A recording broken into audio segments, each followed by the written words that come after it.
estamos servindo a eles, tanto do lado do governo, né, quanto a gente pode, quanto, né, que a Isis disse isso. Cadê a Isis?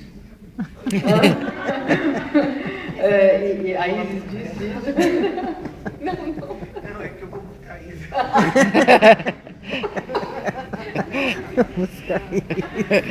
Enfim. E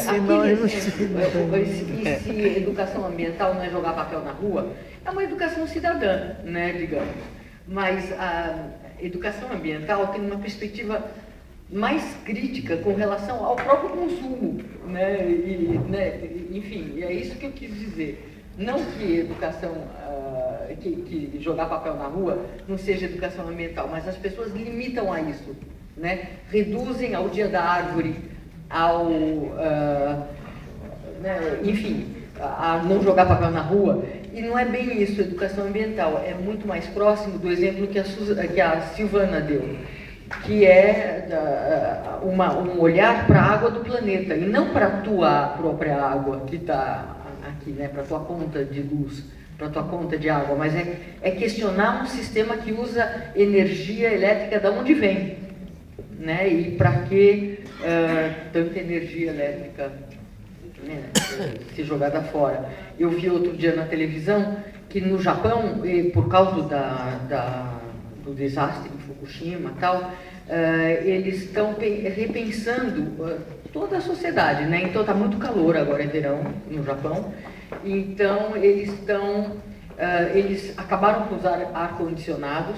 Eles estão fazendo as laterais dos prédios, eu não sei se alguém viu, foi na Globo, eu acho, que uma matéria, as laterais do prédio com uma cortina de vegetais, né, de pepino, né, aqui no Brasil teria chuchu também, porque, né, é trepadeira assim, e as pessoas comem o pepino, além de tudo, e baixa, acho que uns 6 graus centígrados, né, no prédio.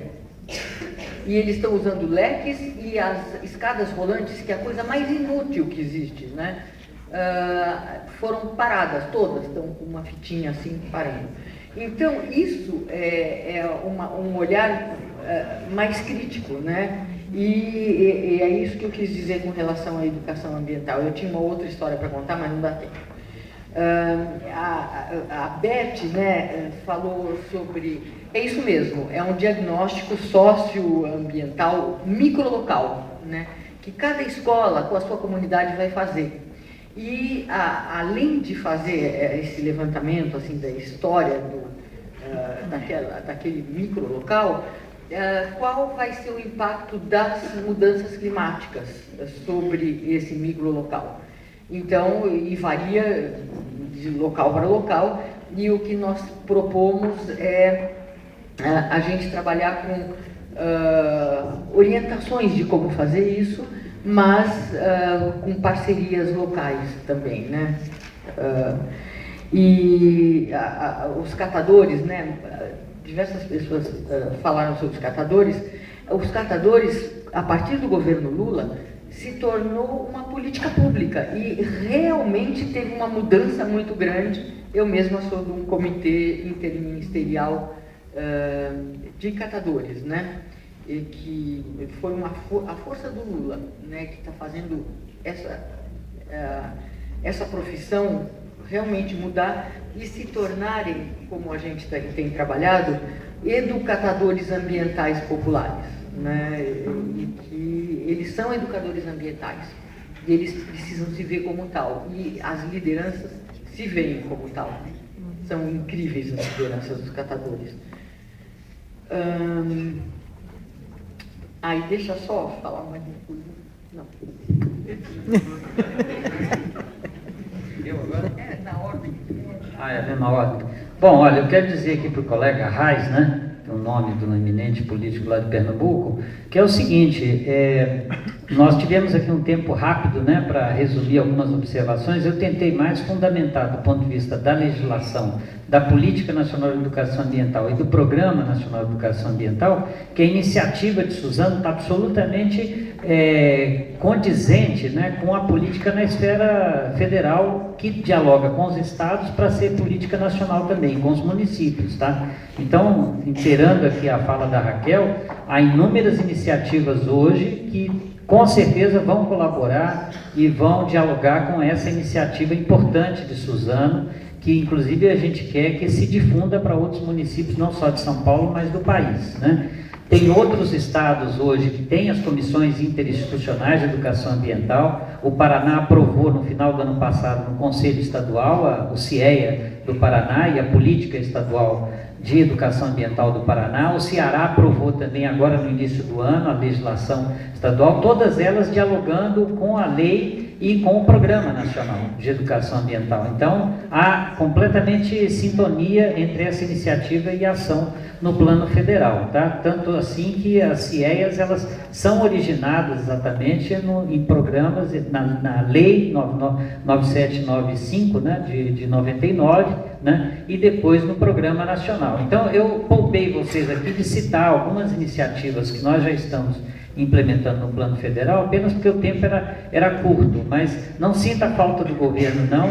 O governo também não pode sentir falta da sociedade. Aliás, eu acho mais dramático é o governo sentir falta da sociedade e o Congresso sentir falta da sociedade no momento agora que a sociedade tem que colocar os dois pés dentro do Senado Federal e dizer não naquele relatório do Código Florestal que está lá. Entende? Por quê? Porque é uma lógica perversa, sabe? Nós temos eleições de 4 em 4 anos, então se faz um grande movimento da política e depois na entre-safra eleitoral um esforço todo de disseminar na sociedade a apatia política. Nós temos que enfrentar isso. Por isso que eu coloquei desde o começo o artigo 225. A política ambiental, ela mobiliza a sociedade para fazer política todo o tempo todo, através da CIMEA, ou através dos conselhos, ou através de outras instâncias de gestão participativa. Entende? Nós temos que enfrentar isso. Alguém falou aqui da cultura brasileira, né, que tem muito isso, né? Os argentinos falam isso dos brasileiros. São um povo pouco politizado e eles estão certos, é verdade mesmo, mas nós temos que enfrentar isso todo o tempo. E a educação ambiental, por isso não é neutra, ela tem que fazer esse trabalho de educação política. Nós temos que participar todo o tempo, tá? Então, apenas para enfrentar um pouco o desafio que eu agradeço a Raiz ter feito aqui. Agora, quanto ao placar que foi colocado lá, eu vou dizer que eu digo o seguinte: primeiro que o prefeito, a secretária e a Michele, né, e a Henriqueta já marcaram um gol aí, alguém falou, né? Então, de 0 não tá, o São Paulino, o que falou aqui. De 0 nós não estamos, tá? De 0, não é São Paulino não?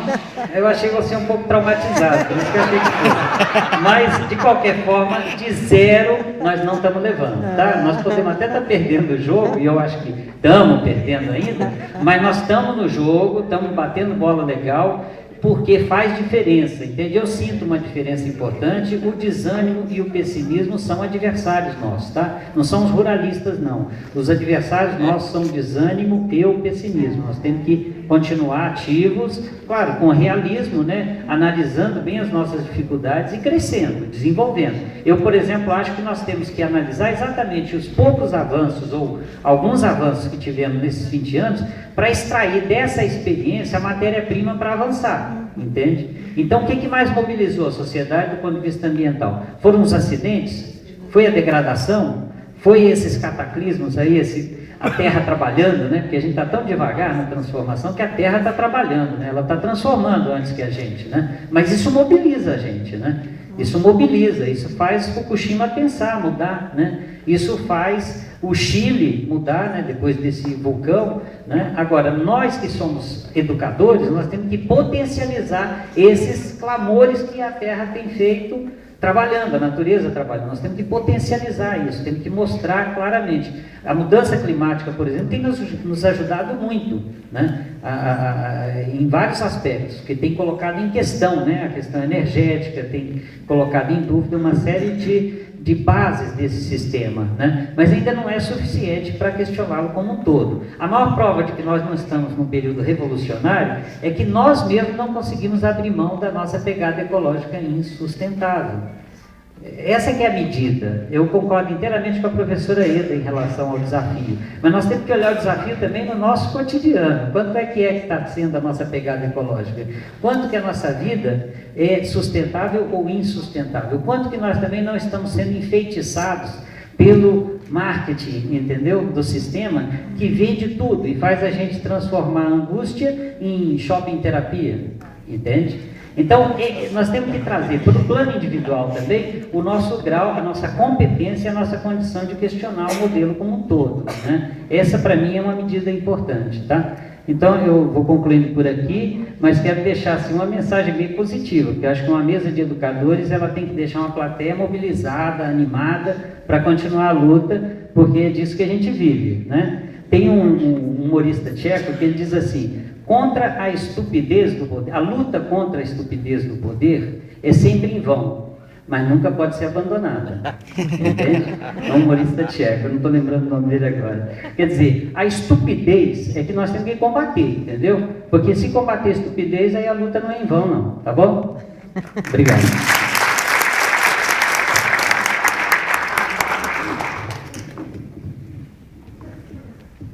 Eu vou tentar não me estender, mas vou tentar responder todas as questões. Eu vou começar pelo questionamento da Ângela, que fala da educação, né, da Secretaria de Educação. Mas antes disso, eu queria dizer, alguém aqui em algum momento falou assim, não, porque vocês, depois das 6 da tarde, viram cidadão, né? Eu me sinto uma cidadã 24 horas por dia, né? E eu trabalho há muitos anos na área de educação e eu falo com muito orgulho que eu trabalhei e trabalho bastante, e apesar de que em algumas periferias a gente sabe que o trabalho é difícil, a gente sabe que a realidade é muito difícil, mas eu posso descrever várias experiências de sucesso, vários trabalhos interessantes. A gente tem muita escola da periferia fazendo bons trabalhos e a gente também tem bons e maus profissionais em todas as áreas, né? Eu acho que a gente não deve generalizar e não ficar esperando que o governo seja sempre o grande pai. Porque, como disse o engenheiro agrônomo ali, quer dizer, a sociedade espera que tudo venha de cima para baixo. E aí é que é o maior engano, porque quando ela vem de baixo para cima, aí é que as políticas públicas se fortalecem. É aí que as coisas acontecem, que independente de mudar governo, aí fica. Então, é isso que a gente tem que lutar, para que a gente tenha continuidade.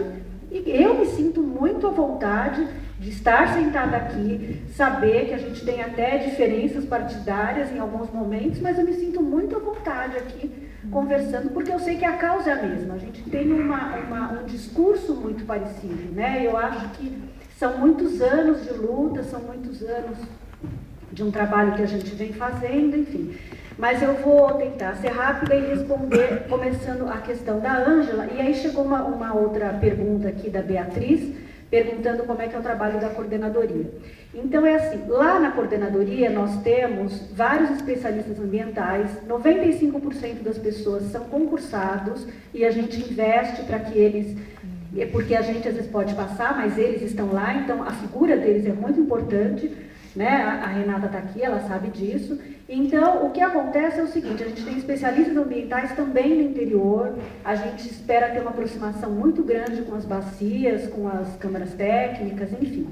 Em relação à educação, até por eu ter trabalhado lá durante muito tempo, eu tenho um trânsito muito bom, então eu conheço as pessoas, então isso tudo fica mais fácil. Da outra vez que eu encontrei com a Raquel no Fumber, não foi, Raquel? A gente ainda estava comentando sobre isso, porque às vezes quando você conhece as pessoas, o institucional fica mais fácil, então você tem mais acesso, uma receptividade maior, enfim. E a gente está fazendo uma grande parceria, esta parceria tem vários pontos com a Secretaria de Educação. A gente vai fazer com que tenha, porque em alguns lugares do interior existe uma excelente comunicação entre as duas instâncias, meio ambiente e educação. Em outros lugares, é um desastre, né? Então a gente sabe que a gente tem que afinar essa comunicação, a gente tem que fazer as pessoas se conversarem e fazerem um trabalho em conjunto. Porque quando você fortalece as pessoas, um grupo, aí eu acho que fica muito mais fácil de trabalhar a mesma causa, né? Você não fica tão solitário ali na ponta. Então a gente realmente está desenvolvendo um trabalho aí, principalmente com a Secretaria de Educação. Isso já está praticamente fechado, inclusive amanhã de manhã eu tenho uma outra reunião com eles, com distribuição de material, formação de professores, como trabalhar as campanhas no estado de São Paulo, enfim, com link nos 2 sites para que a gente consiga ter aí especialistas e educadores com materiais disponíveis, enfim. A coordenadoria também, se alguém quiser entrar no site, tem vários, a gente tem os nossos cadernos ambientais com participação de vários especialistas, enfim. Então, assim, lá na coordenadoria, agora a gente está discutindo principalmente, além de todos os projetos que existiam lá, alguns a gente está revendo, né, porque a gente entende que alguns projetos não dá para ficar numa faixa etária pequenininha, é importante, tem a sua importância, mas tem que ampliar, né? E a gente tem muitos segmentos e a gente tem aí um público muito grande para se trabalhar. Que mais? Deixa eu ver o que mais a gente tem para falar. Nós temos também, estamos desenvolvendo mais 2 parcerias com 2 secretarias, que é a Secretaria de Desenvolvimento, com Paula Souza, e a Secretaria de Emprego, né, do Trabalho. Enfim. E lá a gente está agora revendo toda aquela questão da lei para fazer a regulamentação. Por isso que eu disse que nós estamos sempre abertos para o diálogo, porque agora a nossa meta é fazer com que a gente amplie esse diálogo. Então, a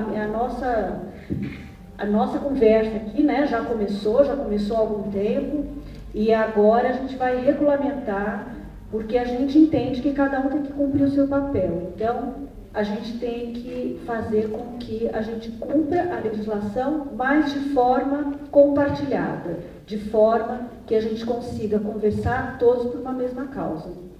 Assim, a grosso modo, eu tentei ser rápida, depois se alguém tiver alguma questão, de qualquer forma, eu vou ficar aí, eu respondo, não tem nenhum problema, tá bom? E eu convido a Beth, que me fez a pergunta, a entrar no nosso site, a telefonar, entrar em contato em relação aos materiais que a gente tem lá e tudo, tá bom?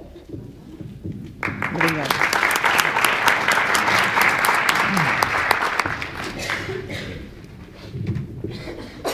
Então vamos lá. Fechar, né, de novo a chapa branca, começando explicando melhor, né, talvez também, e aí a pergunta do José Arraes, assim, provocou isso para a gente pensar, puxa, não soube me expressar muito bem, né, e aí foi interessante, assim, porque para explicar melhor, eu vou falar uma sensação que a gente teve aqui, vocês vão dar risada, assim, mas que é mais ou menos a sensação que a gente tem estando no governo.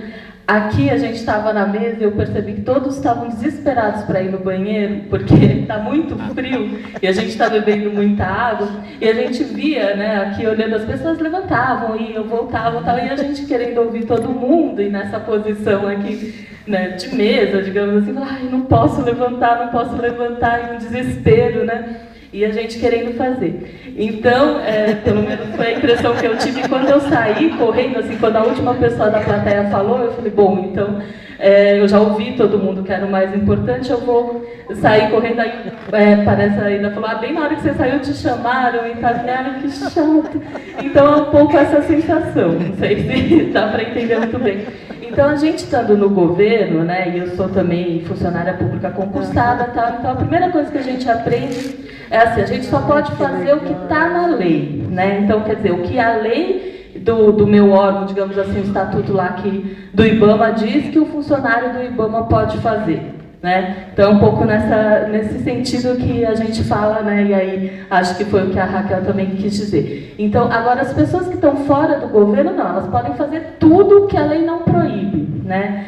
Isso acho que vocês já entendem isso bem, né? Que é isso, tudo que não é ilegal, que não é crime, elas podem fazer. Então, é nesse sentido que dá essa diferença, essa sensação e tal. Mas a gente, em momento nenhum, quis dizer assim que é preciso sair do governo para fazer alguma coisa, né? Não, a gente sabe que o governo tem a sua obrigação, nós somos servidores públicos, como o Marcos falou, temos essa obrigação de dar a resposta para a sociedade, mas, ao mesmo tempo, o que a gente quis dizer aqui é que a oportunidade que a sociedade tem de ocupar os espaços, que pressione, que consiga ter mais legitimidade, mais força para poder pressionar o governo e exigir, digamos, algumas prestações, ela tem que ocupar, e aí, nesse sentido, ela pode muito, né? E vocês podem muito, porque, por exemplo, essa comissão, então, que está se formando, ela pode, e aí, já fazendo referência às outras falas, que o Márcio, que o Carlos Cabral falou, muitas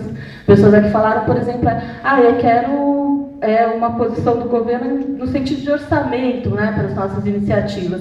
Então, a sociedade civil é que pode provocar esse orçamento, né? Não é nós do governo ali. Então, eu digo assim, não está nas atribuições minhas como servidora do IBAMA dizer assim, eu quero que o recurso que é arrecadado nas multas vá direto para os projetos de educação ambiental. Bem que eu gostaria de poder fazer isso, mas eu não posso. Então, a sociedade civil é que pode exigir isso, e exigir dos legisladores, né? Que eles é que fazem as leis de orçamento, que fazem com que isso aconteça. Então, a CIMEA vai pressionar os vereadores para que tenham leis que propiciem o repasse de recursos para as iniciativas de educação ambiental, isso que a gente espera, né?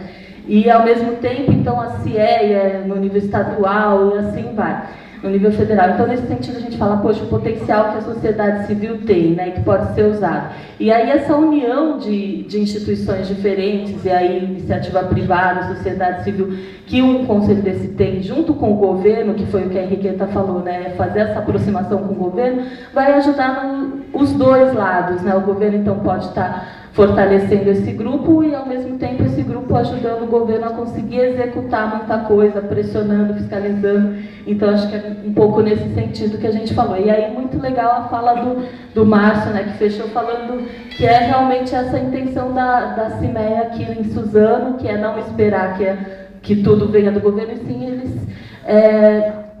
todo esse grupo está se mexendo e pressionando para que a coisa aconteça de fato, então para que o plano diretor saia do papel, para que o conselho aí municipal também passe a ser uma realidade, né, e principalmente a interface com as outras secretarias também ocorra, né, porque isso a gente sabe que não é em todo município que esse diálogo acontece.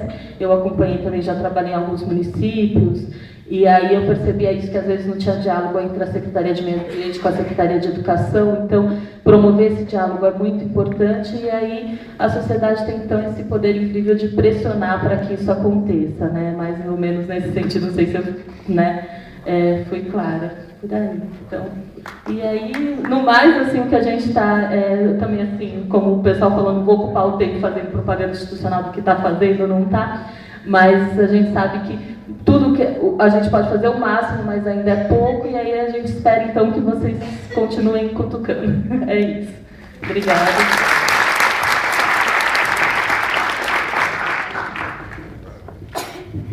Bom, as perguntas que foram dirigidas a mim são tão amplas e complexas que a gente precisaria ficar falando meses, né? Eu vou tentar dar uma organizada, né? Bom, primeiro, na década de 80 eu fiz um trabalho no Carandiru, conduzi um trabalho no presídio do Carandiru, e lá eu tive a oportunidade de aprender muito com muitas personalidades portadoras de grande intuição política, digamos, primitiva. Não é? E num dos episódios, como a gente trabalhava participativamente, e num dos episódios assim, de alta tensão, de destruição do próprio grupo, um líder ali assumiu a condução, tipo da Henriqueta, e falou assim: olha aqui, Nós somos como o time de futebol no campo. O time de futebol no campo não pode dar importância para a torcida. Se ele der importância para a torcida, eles não jogam bola. Nós não podemos deixar a confusão nos confundir. Tá? Então, eu acho, e aí ele dominou a situação e todo mundo começou a discutir de novo. Não é? Então, nós estamos tendo que ter cuidado para não deixar a confusão confundir. Bom, educação ambiental popular, hoje, não pode ser visto como educação do pobre, a meu ver, uma posição minha, do pobre, do periférico, etc. Educação ambiental popular significa a busca dessa transformação socializadora, que tem que atingir todos. Tem que atingir o teórico, tem que atingir o sujeito em qualquer ação.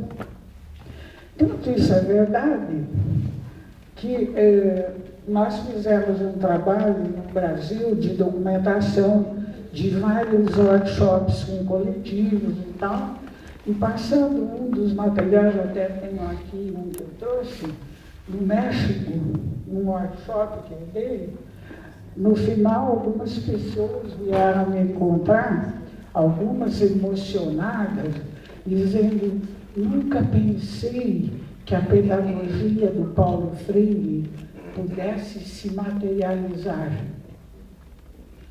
Estava vendo ali uma materialização, mas ninguém pensou, ao fazer aquele trabalho, que estava fazendo isso.